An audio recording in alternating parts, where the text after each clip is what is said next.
Bonjour à tous et bon réveil, bienvenue dans la matinale rediff de la Midinale. Nous sommes le jeudi 31 octobre, c'est votre pause d'actu locale du matin sur Canal B 94 MHz, c'est canalb.fr.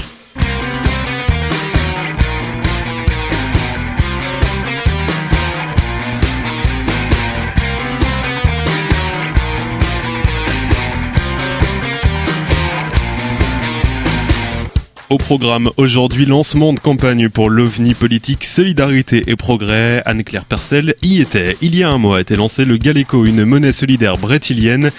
Fanny Hoyer fait le bilan pour nous et Jimmy Darras reviendra sur la mise en place de la télé dans les bus rennais. Est-ce que ça marche? Il a testé pour vous. Et en deuxième partie d'émission, après l'agenda, nous recevrons les fondatrices de la toute fraîche association Tréglas qui œuvre pour la valorisation du handicap et notamment du handicap mental chez les enfants. Je suis en compagnie de Fanny Hoyer et Anne-Claire Percel. Bonjour à toutes les deux. Bonjour. Oh, quelle jolie voix. Et on va commencer avec toi, Anne-Claire, même si tu es en train de tousser.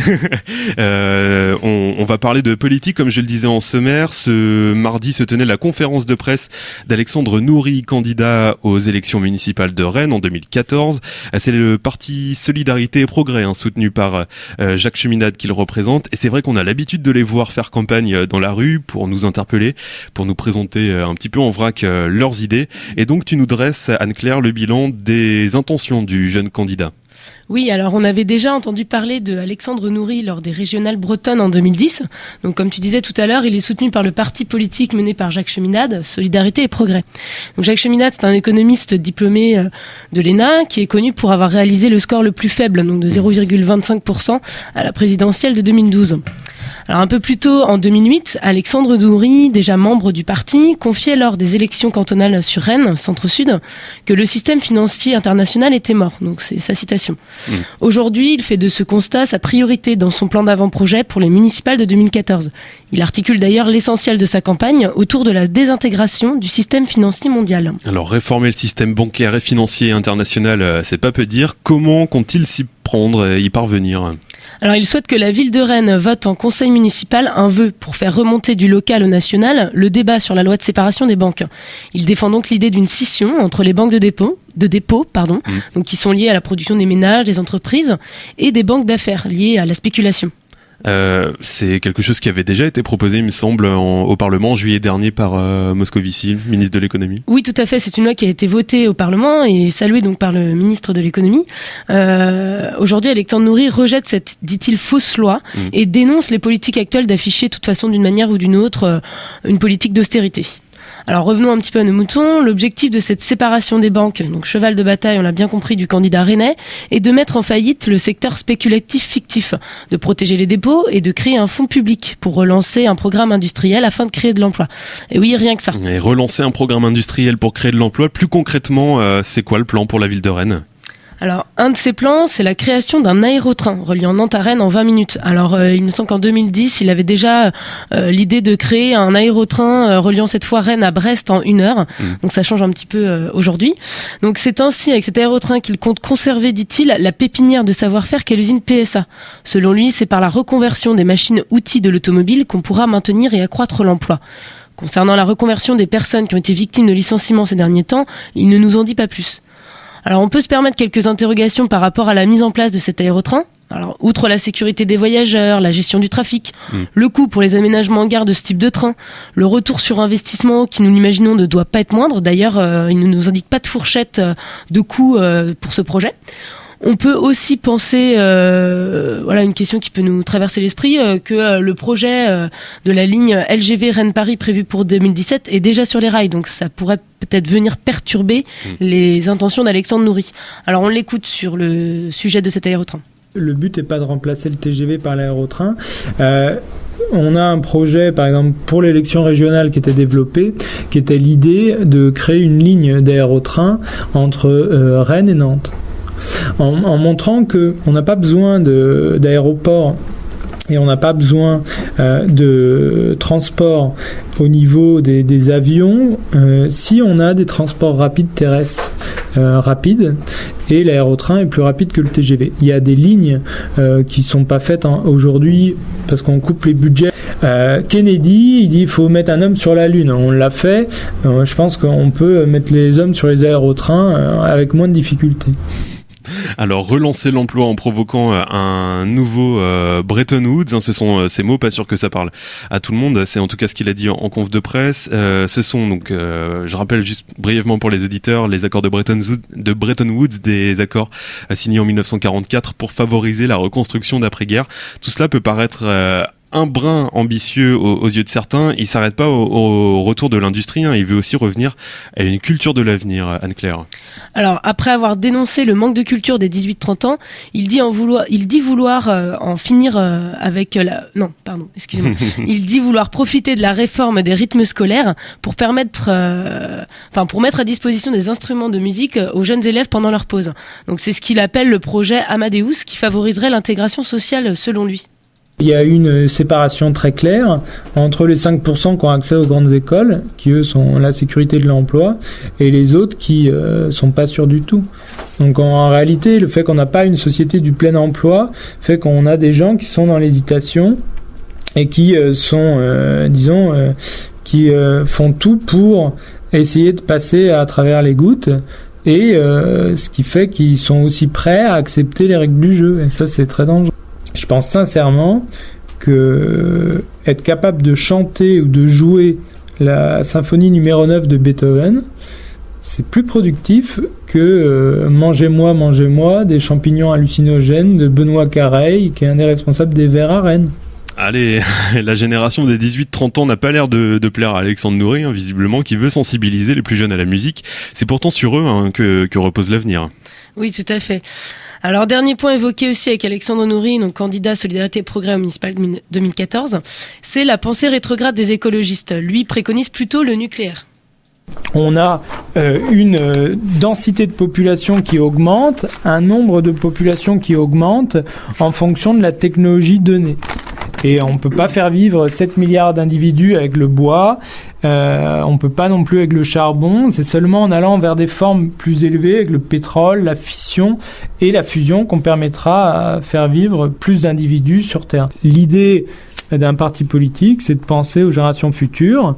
C'est ce que les Verts font, les écologistes. Il y a cette prétention-là de penser au futur, mais disons qu'ils se trompent sur cette idée de la densité énergétique, parce qu'on ne peut pas faire vivre tout le monde avec des énergies dites vertes, sauf si on veut réduire la population.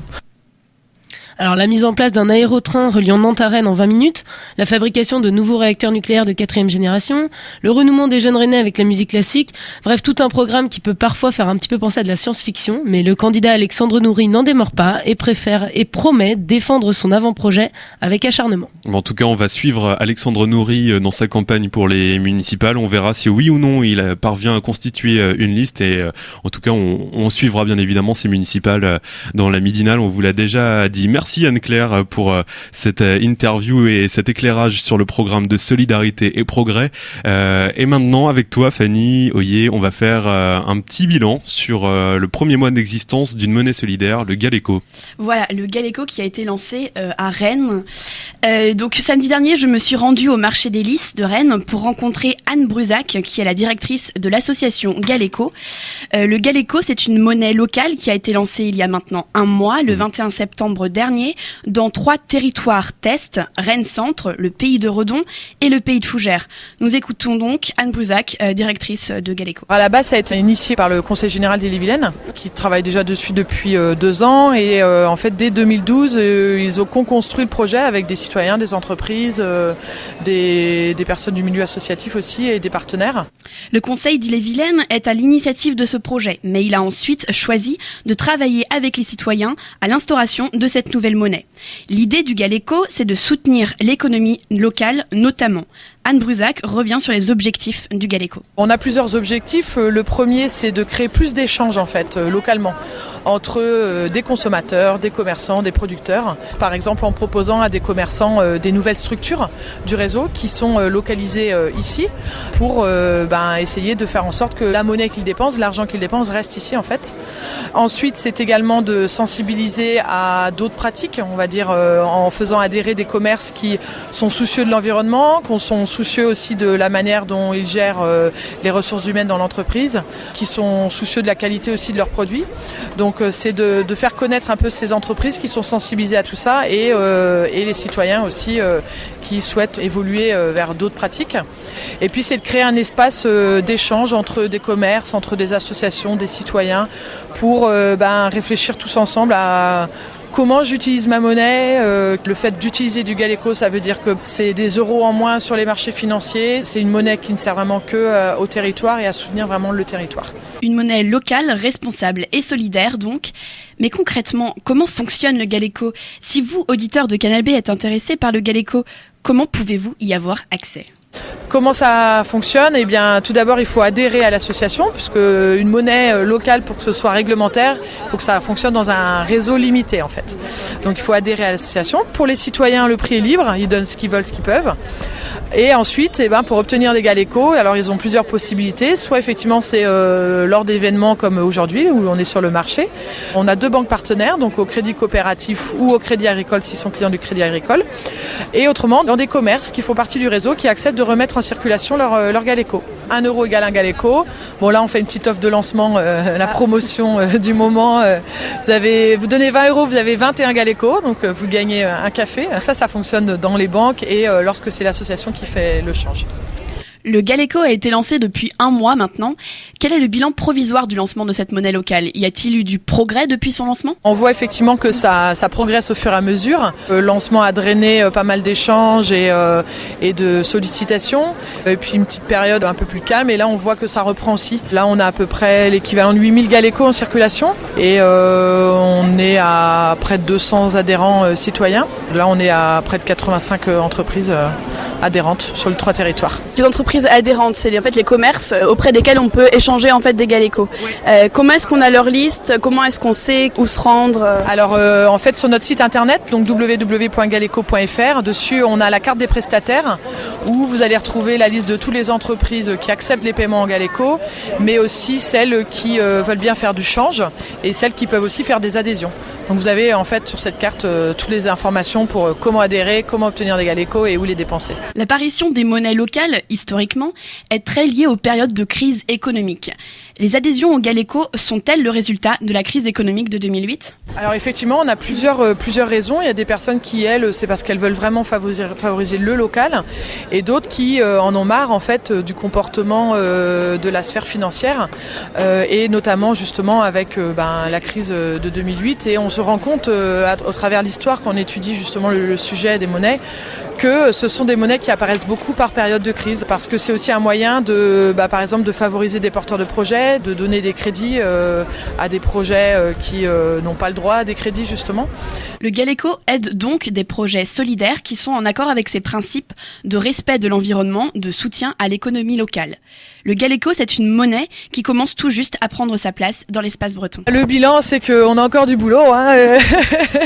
C'est le démarrage, donc il faut faire vivre le réseau, il faut développer le réseau, il faut que les consommateurs, quelque part, ils s'y retrouvent. Donc il faut qu'ils aient un nombre de commerces variés, diversifiés. Il faut aussi qu'on développe le réseau d'utilisateurs du Galeco. Donc c'est ce qu'on fait aujourd'hui, on sensibilise, on explique un petit peu le Galeco. On commence à se rapprocher aussi de structures qui sont intéressées pour promouvoir le Galeco et qui ont un réseau de diffusion intéressant. Donc là par exemple avec Élan Créateur qui organise le marché des créateurs fin novembre, on sera présent, vous pourrez payer en Galeco. Vous pourrez donc payer en Galeco au marché des créateurs fin novembre, mais si vous voulez dès maintenant tester cette nouvelle monnaie, rendez-vous au stand de la ferme de la Rougeraie, aux Halles du marché des Lys. Cette logique de Galeco, de monnaie locale, va avec ce qu'on pratique depuis déjà 35 ans, puisque tous nos clients veulent favoriser la production locale et respectueuse de l'environnement. Donc ça va complètement dans ce sens-là. Et vous avez eu beaucoup de personnes qui sont venues justement avec de la monnaie ? Oui, mais ça démarre, je dirais, depuis le mois de septembre, 4-5 clients. Et plus on va être sur le marché à être adhérent, et plus ça va se multiplier assez vite. Pour l'instant, donc, 2 commerçants utilisent les Galeco aux halles du marché des Lys le samedi matin à Rennes. Mais déjà, d'autres commerçants sont intéressés et cela augure de beaux jours pour la monnaie locale, responsable et solidaire. Nous vous invitons donc à retrouver toutes les informations nécessaires sur le site du Galeco, www.galeco.fr. Merci Fanny Oyer pour cet éclairage sur le Galeco et le premier bilan qu'on peut tirer de la mise en place et en circulation de cette monnaie solidaire. Un peu de musique avec la loose, Big Bloud tout de suite.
La loose un instant sur Canal B avec Big Bloud. Je suis maintenant en compagnie de Jimmy. Bonjour Jimmy. Salut Ronan. Tu vas nous parler aujourd'hui d'une belle initiative dont la scène, dont le star est à l'origine.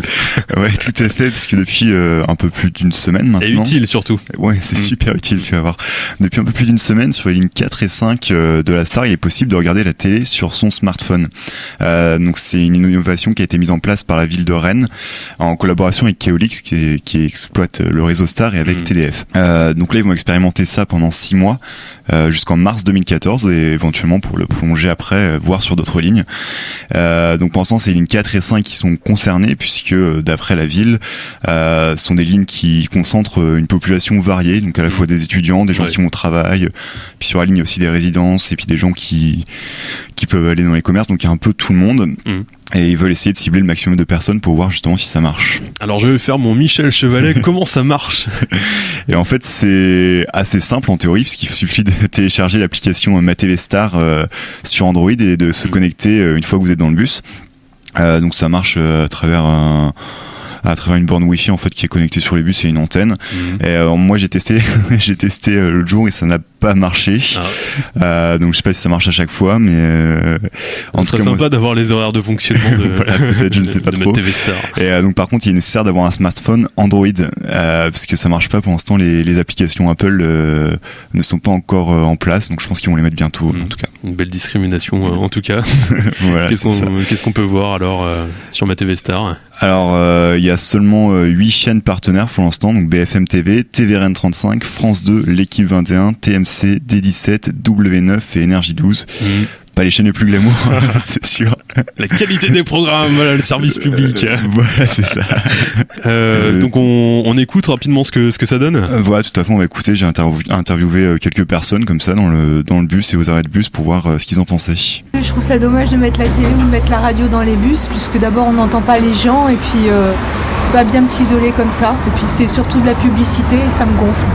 D'accord. Et est-ce que vous pensez que ça pourrait marcher quand même Moi ça m'intéresse pas, ça va plutôt m'énerver qu'autre chose, mais ça va forcément marcher puisqu'on est quand on voit un écran, on regarde. Je pense que c'est bon pour les voyageurs, on peut regarder la télévision pendant le voyage. Ça ne peut concerner que des gens qui possèdent donc l'outil en question, un smartphone. Après, quelle est la finalité ou quel est le but je dirais, pas caché, mais pourquoi en fait ne pas regarder carrément comme dans un avion sur l'écran d'information un film ou quelque chose qui puisse effectivement être relaxant et pouvoir avoir un environnement agréable dans le bus, serein j'allais dire. Pourquoi plutôt ne pas avoir un écran effectivement pendu comme ça au plafond, le système en fait qui est en place là, qui vous donne des informations sur un certain nombre de choses, sur des spectacles, sur certains thèmes, des expositions, des choses comme ça. Je pense que là ce serait intéressant. Bon, aller diffuser des films. Bon, je pense que les jeunes en téléchargent sur leur tablette, sur leur smartphone. Donc ça fait seulement une semaine que ça a débuté, mais en tout cas, ce qu'on peut remarquer, c'est que personne ne semble vraiment en avoir entendu parler. J'ai pas l'impression qu'il y ait eu énormément de communication qui a été faite là-dessus de la part de la Star ou même de la ville de Rennes. Donc, on va savoir pourquoi, mais en tout cas, globalement... Ils sont peut-être trop occupés à réparer des escalators, par exemple. Voilà, ce serait une bonne chose. Mais globalement... d'après ce qu'on a pu entendre, les différentes personnes que j'ai pu interviewer, les gens ne sont pas très très convaincus par cette initiative. Et c'est vrai que ce que j'ai pas mal entendu, c'est que ça coupe pas mal le dialogue entre les gens. Qui est déjà inexistant. Qui est déjà quasiment inexistant dans le bus. Donc déjà les gens qui ont leur MP3 ou des choses comme ça, les gens parlent pas énormément. Donc voilà. Et puis la question qu'on peut se poser, c'est est-ce qu'on a vraiment envie de regarder la télé dans le bus? Parce que finalement, je sais pas si c'est très utile. Souvent les trajets de bus, c'est pas très très long. Je pense au maximum tu passes 20 minutes dans le bus. Donc de là regarder un programme télé, c'est pas terrible. Surtout que ça peut être assez frustrant si tu commences à regarder ton programme dans le bus et que là tu dois changer de ligne, t'es plus sur la 4 ou la 5, du coup tu ne peux pas continuer. Donc je ne sais pas si tu regardes une émission au suspense intenable, ça va être un peu compliqué. Je pense pas à tous ces détails. Et voilà, donc c'est ça qui est un peu dommage. Donc pas sûr que ça marche, on verra d'ici quelques mois ce que ça va donner en tout cas. Et bien on va voir donc du coup ce que ça donne. Merci Jimmy. Et on passe tout de suite à l'agenda. It's time to start the countdown. 5, 4, 3, 2, 1, 0. Kaboom! Et c'est maintenant l'heure d'ouvrir vos agendas. Les infos culturelles à Rennes et en Ille-et-Vilaine, c'est tout de suite sur Canal B.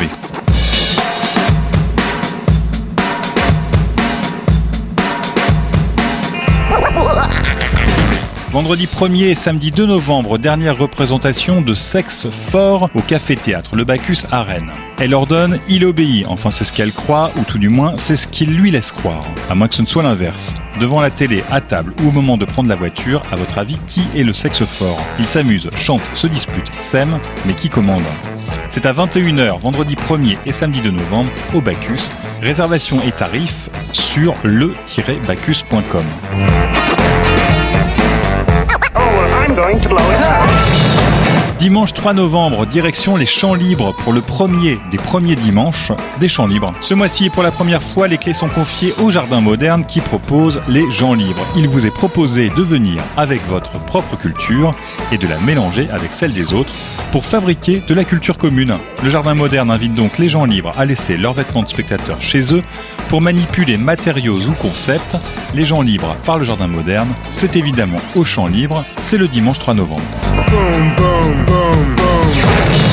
Et puis toujours au Champs Libres, le 3 novembre, assistez à la projection du documentaire Casa, réalisé par Daniela De Felice, qui interroge la maison en tant que lieu des mémoires communes d'une famille. C'est aussi un récit qui expose la façon dont ceux qui restent vivent le deuil. La projection est suivie d'une rencontre avec la réalisatrice. Ça se déroule donc de 16h à 17h au Champs Libres ce dimanche 3 novembre et c'est en accès libre évidemment. How jolly. I do get such a bang out of this sort of thing. Merci à Patrick Florent pour la réalisation de cet agenda. Et une autre date à marquer dans votre agenda. Le mercredi 6 novembre à 20h30, la maison de quartier de Villejean propose une réunion d'accueil et d'information pour faire connaissance avec la toute jeune association baptisée Tréglase, une asso dont l'objectif est de valoriser le handicap mental chez les enfants. Alors pour les nombreux tenants, Glaze fait référence à la couleur de la nature, vous allez vite comprendre pourquoi. Et Tré pour 3 comme le nombre de ses fondatrices qui sont aujourd'hui avec nous en plateau, Ludivine Ribette, Marie Ménard et Isabelle Boudet. Bonjour à toutes les trois. Bonjour. Et bienvenue. Alors pourquoi avez-vous monté cette association Tréglase ? Alors Ludivine. bonjour, donc, Ludivine Ribette, une des cofondatrices de l'association Tréglase. Donc nous avons créé Tréglase en avril. Nous sommes seulement officiels depuis août. Nous sommes rencontrés au centre de formation Mensa dans lequel nous suivons nos études en alternance chacune. Et donc, alors, est-ce que vous pouvez juste vous rapprocher de votre micro voilà. Donc, on s'est lancés toutes les trois dans l'aventure, ayant des parcours très différents et complémentaires. Donc, oui. En fait, on a commencé juste par une grande amitié au final, et c'était un projet qui, toi, Ludivine, te tenait un peu à cœur. Et c'est pour ça que tu t'es dit, ça y est, on va voir l'équipe. Et nous, on a tout de suite été séduites. Puisque effectivement nous on a des parcours un peu différents, on a fait autre chose, on reprend pour certaines nos études et on avait envie de s'engager auprès d'un projet citoyen. Et Ludivine depuis longtemps avait envie de travailler avec le handicap. C'est vrai que c'était quelque chose qui m'a fait écho parce que moi je viens d'une famille de médecins, ou de personnes dans le milieu du soin. Ouais. Et au-delà de ça, du coup, on n'était quand même pas du tout dans ce domaine directement, donc on essayait d'éviter d'avoir une approche trop triomphante ou de se substituer aux équipes soignantes. On avait envie d'amener une valeur ajoutée, autre chose, et de sortir le handicap aussi de son carcan en essayant de le valoriser le plus possible. Donc c'est pour ça que Tréglase est né de ces idées-là qui ont été lâchées sur le papier en avril. C'était vraiment très très large et qui s'est formalisé pendant l'été et qui commence à avoir un projet construit. C'est pour ça que là, aujourd'hui, on cherche tous nos partenaires à rencontrer le 6 novembre. Tout à fait. Et donc, effectivement, comme Marie, comme tu disais, Isabelle, effectivement, on a toutes des parcours différents. Moi, j'ai été interpellée par l'idée, en fait, d'accompagner des enfants atteints d'un handicap mental. C'est pas si évident que ça, et c'est en ça que j'ai souhaité faire partie de l'association. Donc ça, c'est vraiment pour l'origine du projet. Le constat de base, il était quoi ? Qu'est-ce que vous avez constaté pour vous dire on va monter cet asso ? Alors, je pense que ça part d'abord d'une envie, et puis surtout que les associations favorisent le handicap physique, plutôt que le handicap mental. Et on s'est dit pourquoi pas, avec toutes nos idées, nos expériences, nos envies, monter quelque chose qui nous corresponde bien aussi, et le valoriser par le biais d'activités et nos actions. Ça c'est sûr, mais au-delà de ça, il y a quand même le constat là, comme vous disiez, que les structures qui accueillent ces enfants et ces jeunes adultes répondent à un besoin au moment, j'ai envie de dire, des horaires de bureau pour permettre à tout le monde de cohabiter. Mais effectivement, pendant les vacances, pendant les week-ends, en dehors du cadre du centre, c'est des fois difficile pour aussi des familles de s'exprimer ou d'aller à la rencontre d'autres gens, ou même tout simplement de faire vivre leur enfant ou leur jeune adulte dans le monde dans lequel on vit. Peu de choses sont adaptées. On le sait déjà pour les personnes en situation de handicap physique, c'est déjà très difficile. Pour les personnes en situation de handicap mental, c'est encore plus cloisonné. Et c'est vraiment cette ambition-là qu'on a essayé de mener à travers déjà le premier objectif dont on va sûrement en parler ensuite à l'instant, là, qui est celui de sortir du centre et de partir pour un voyage citoyen. de quelques jours, on n'est pas parti pour un mois. Mais voilà, donc c'était vraiment cette démarche, ce constat de cloisonnement et de non-réponse en fait à un besoin aussi hors contexte pur de l'organisme, de la structure. Alors pour rebondir là-dessus et sans vouloir faire de hiérarchie bien évidemment dans les handicaps, est-ce qu'on peut dire que le handicap mental il attire moins l'attention que le handicap physique ? Par quoi de conséquences l'attention des citoyens, des médias. Après, ça dépend à quel niveau vous soumettez la question. C'est vrai que nous, c'est un milieu associatif. On a juste envie, je crois, d'embarquer des enfants avec nous, de les inscrire dans un projet qui soit ludique. Je crois qu'il y aura la possibilité de leur offrir différentes activités. Et derrière ça, d'aller au bord de la mer. Je crois que le projet, c'est ramasser des algues dans un premier temps. C'est très simple, très basique même. Mais l'idée, c'est de faire quelque chose. Faire un projet aussi. On peut pas, c'est-à-dire que quand on mène un projet comme ça, je pense qu'on peut pas ne pas, par l'action même qu'on fait, être militant. C'est évident. Mais cela dit, effectivement, je pense qu'on est très très loin de la hiérarchisation, on est très très loin d'un positionnement purement militant. On a vraiment envie de faire quelque chose parce que ce point-là, cette goutte d'eau, cette petite aile de colibri, là, comme pour faire un écho à d'autres choses, pour nous, elle a compté à un moment et j'espère qu'on pourra amener notre grain de sel là-dedans. Mais effectivement, il y a énormément d'autres sujets concernant le handicap qui sont importants, mais je pense qu'on sera plus opérationnel en fait en étant proche de notre sujet et en revenant à des choses essentielles qui sont de se réinscrire dans le monde dans lequel on vit pour ce public-là, pour nous. Aujourd'hui, c'est encore un sujet qui est tabou, le handicap mental chez les enfants. Oui, je pense. Enfin, oui et non, parce que dans un sens, il est beaucoup plus... Peut-être que les parents se disent, il est encore jeune, en grandissant, ça va peut-être... Ça va être une barrière qu'il va falloir franchir petit à petit. C'est une certaine épreuve pour l'enfant aussi qui ne se considère pas comme un enfant normal, alors que si, il l'est. Les enfants apportent tous quelque chose par le biais de leur personnalité. Et je pense que l'enfant en situation de handicap apporte aussi à sa manière quelque chose. Et nous, c'est ce quelque chose-là que l'on recherche et qu'on va être amené à faire découvrir aux autres par le biais de nos activités. Alors c'est quoi ce quelque chose concrètement ? C'est justement cette façon de voir le monde différente. En tout cas, je parle en mon nom. Moi, j'ai une formation de plasticienne, d'illustratrice, et j'essaye au quotidien de voir le monde de la manière, avec le spectre le plus large. Et je pense que les yeux de ces enfants-là, c'est aussi et de ces adultes, et en fait de ces personnes parce que c'est vraiment des personnes qui nous entourent, n'est pas valorisé et peut vraiment apporter quelque chose et peut être vecteur aussi d'une nouvelle approche de la vie qui soit extrêmement constructive pour nous tous en tant que citoyens. Et c'est pour cette raison que, en plus du voyage, on souhaiterait amener les enfants à produire des choses qu'on pourrait, nous, grâce à notre association et notre réseau, valoriser ou mettre en forme pour leur permettre de non seulement agir par le biais du voyage au sein du quotidien de tout le monde, mais aussi être représentés et s'exprimer, en fait, représenter des choses qui soient vraiment vues comme intéressantes et non pas comme différentes. On va reparler de ce voyage, de ce fameux voyage dont on parle depuis le début de cette interview dans quelques instants. Juste à propos des enfants dont on évoque la situation, ils sont combien les enfants dont vous vous occupez actuellement ? Alors actuellement, on n'a pas encore d'IME. On est en pleine recherche. On a des rendez-vous qui ont été prévus alors les prochaines semaines. Ce sigle-là, est-ce que vous pouvez le simplifier pour nos éditeurs ? INE. Institut médico-éducatif. C'est ça, donc on rencontre des personnes qui travaillent avec donc des enfants toute la journée. Cependant, il faut qu'on ait les bons contacts, les bonnes personnes à...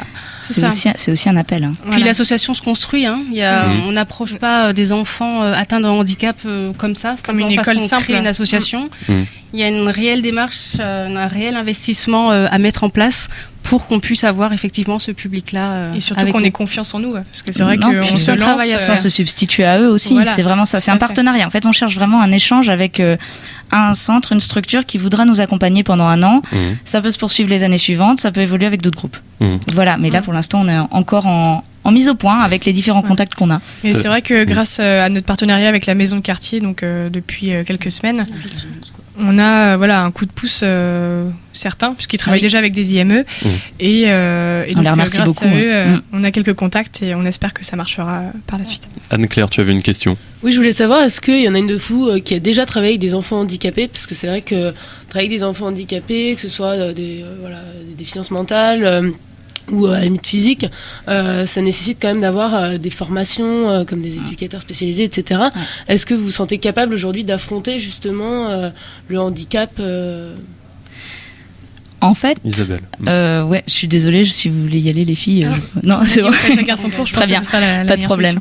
De mon côté, oui, je n'ai pas encadré de groupe d'enfants handicapés et justement, j'ai pas du tout la prétention de me substituer à cette équipe-là. C'est vraiment ça sur lequel qui pour moi est important, c'est cette notion de partenariat. C'est pour cette raison qu'on approfondit vraiment notre échange avec les différentes structures et qu'on prend le temps de trouver le groupe qui pourra travailler avec nous, que ce soit 5 enfants, que ce soit 10 enfants ou jeunes adultes, mais qui a envie de nous accompagner et de nous donner le soutien d'encadrant dont on a besoin pour que nous, derrière, on puisse apporter aussi effectivement une certaine fraîcheur, mais en toute sécurité pour tout le monde et aussi vis-à-vis de nous-mêmes. Et essayer ensuite le but, c'est effectivement qu'on puisse se former, qu'on puisse via l'association profiter d'un maximum d'opportunités pour être le plus opérationnel possible. Mais on va à la rencontre d'eux, c'est vraiment ça. Et c'est pour ça qu'on a besoin de tout le monde. Mmh. Puisque vous parliez de partenariat, est-ce que vous êtes également en contact avec éventuellement les services de la ville de Rennes à l'occasion de la mise en œuvre de la réforme des rythmes éducatifs qui permet aux enfants de développer des activités et des ateliers périscolaires en dehors des temps de classe? Est-ce que vous vous inscrivez dans cette démarche? Actuellement non, mais je crois que c'est une chose qui est tout à fait faisable. Je suis parent moi-même et c'est un mouvement que je suis d'assez près puisque ma fille est en CM1. Mais effectivement, je pense que si l'occasion se présente et si c'est pertinent pour nous de trouver un créneau et de trouver aussi des partenaires qui auront envie d'adapter un peu leurs activités pour notre public, pourquoi pas? Je pense.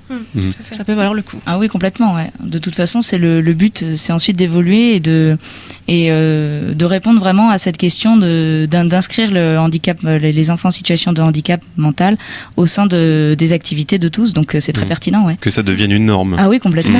Ouais. On va continuer de parler des activités de cette association Tréglace dans un instant et notamment du fameux voyage dont on vous parle depuis le début de cette interview. Mais pour l'heure, je vous propose une pause musicale avec Benjamin Clémentine qui sera programmé au Trans en décembre prochain. On l'écoute tout de suite avec son morceau London sur Canal B.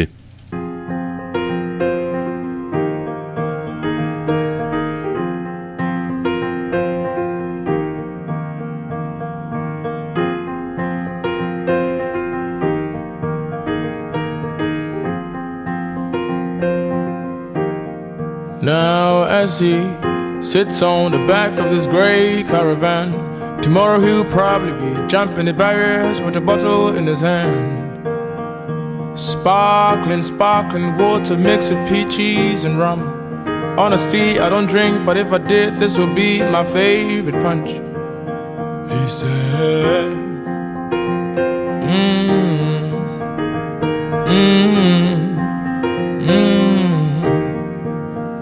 Walk out the door with her, you could see everyone dressed in black, a class that seemed too far to fit.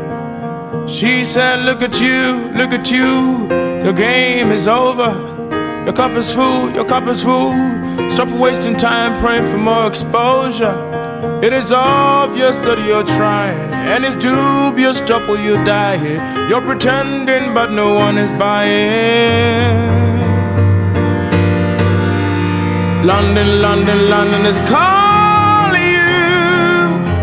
What are you waiting for? What are you searching for? London, London, London is all you. Why are you denying the truth? I might be boring you, he said. Though it's not clear as morning dew. When my ways are not happening, I won't underestimate who I am capable of becoming.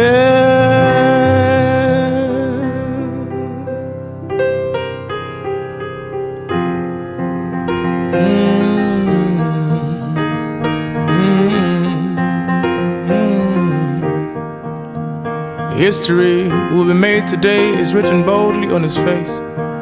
So clear you can hardly miss it. You can hardly miss it. For transcending the barriers of yesterday was and is the dream. On a road where Cleopatra comes and goes like fishes caught in ponds, thrown back for fun.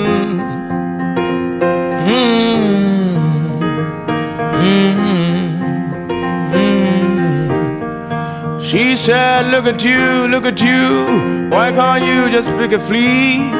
Your cup is full, what have you not yet achieved?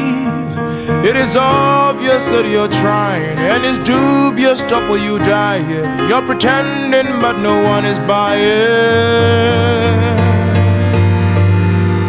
London, London, London is calling you. What are you waiting for? What are you searching for? London, London, London is all you. Why are you denying the truth? I might be boring you, he said, but though it's not clear as morning dew. When my ways are not happening, I won't underestimate who I am, capable of becoming.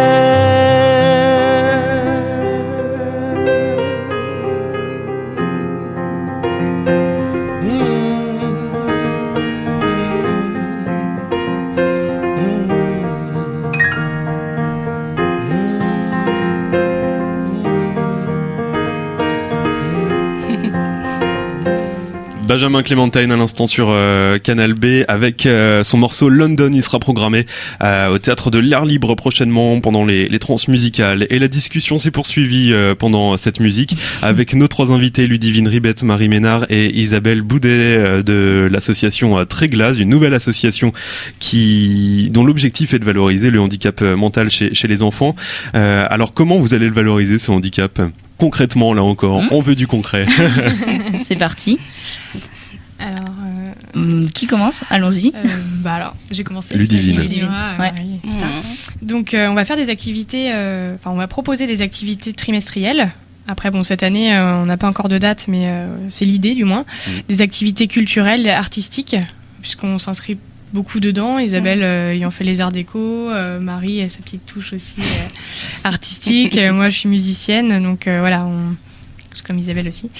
Donc on a envie d'apporter aussi nos expériences, ce que l'on C'est aime. les idées qui sont venues par ce qu'on sait faire en fait. On crée pas de rien. Hein. C'est ça. Voilà. Et pour que justement les enfants puissent nous montrer leur vision des choses, de la vie, par le biais de l'art, et nous apporter aussi énormément de choses, puisque ce sera des aussi visions différentes. C'est ça qu'on recherche. Voilà, c'est ça, c'est un enrichissement. Donc il y aura des ateliers, ça va se passer comment ? Oui, c'est ça. Au travers d'ateliers, je vais parler en ce qui concerne l'atelier, un atelier d'écriture. Voilà, je suis plus tournée vers ce type d'activité et pourquoi pas avec des enfants et en trouvant un partenaire extérieur qui aura envie justement de conduire un peu l'atelier, pourquoi pas mettre en place un petit programme d'écrit ou tout simplement d'expression. Avec ces enfants-là et voir jusqu'où on peut aller en fait. L'idée c'est d'abord ça. Ce sera sur un après-midi, un samedi après-midi, puisque les enfants sont généralement soit chez leurs parents, soit dans le centre. Donc il y a une certaine facilité pour qu'ils puissent se rendre à l'activité. Et puis comme ça, donc on avait pensé soit à de l'écriture, mais aussi à de la peinture, parce que Isabelle tient beaucoup à faire ce projet. Voilà, chacun a un projet qui nous tient à cœur. Moi, ce serait plutôt le théâtre. Donc je pense que chaque samedi après-midi, c'est un bon temps pour que tout le monde puisse se trouver et avoir le temps de mener l'action, en fait. Concrètement, en termes de calendrier, pour l'instant, ça dépendra aussi des bénévoles qui auront envie de travailler avec nous. Nous, effectivement, on a, comme disait très bien Ludivine, et Marie, on a chacune des tendances, des envies. Donc, quand on a créé l'association, on s'est dit, les choses vont se passer concrètement en 2 temps. Premier temps, le voyage. Et pour préparer ce voyage, on va faire réaliser des choses aux enfants sur un thème commun qui sera ensuite mis en lumière au moment du voyage.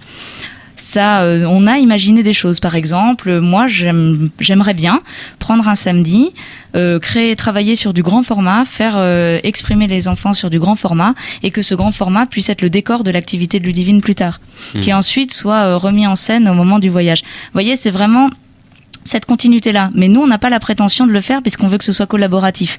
Le 6 va se créer une émulation et au fur et à mesure vont se monter des choses. Effectivement, vu qu'on est, on rappelle démarre. Le 6 novembre à la maison de quartier de Villejean, vous donnez une réunion.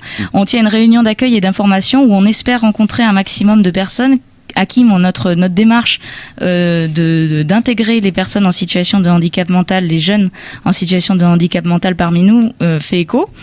Et en fonction de ces personnes-là, on essaiera de monter 1 voire 2 projets en amont du voyage, en fonction de ce qui est raisonnable et faisable avec nos partenaires pour cette année.